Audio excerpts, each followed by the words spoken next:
So kanino ko pa nakikita ito? Ano pangalan mo? Sherwin. Darwin po. Ah, Darwin. Parang yung sa evolution. Oo, nag-evolve ka na. Okay. Kanino ka pa nakita si Darwin dito? Binabasa yung mga kulungan natin. Ba't mo binabasa yung mga kulungan? Para maano po yung init. Mabuwasan yung init.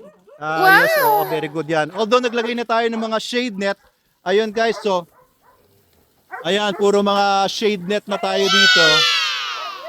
Para mabawasan yung init na nagpupunta sa mga cages. Si Buddy pala sir, nagkasampa. Ha? Sumasampa po si Buddy kasi pagkatagal pa ng 2 minutes. Umayos din po. Ah, sumasampa rin si Buddy pero hindi tumatagal. Hapon po, nina. Oo, hindi tumatagal. Mga 2 minutes lang.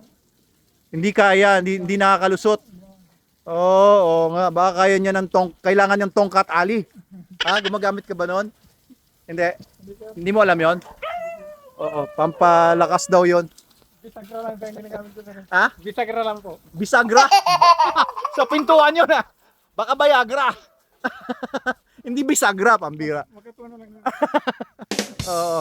'Yun ang ginagamit mo, bisagra. Oo, kasi mahal din yung Viagra eh, no? Kaya bisagra na lang daw ginagamit ko.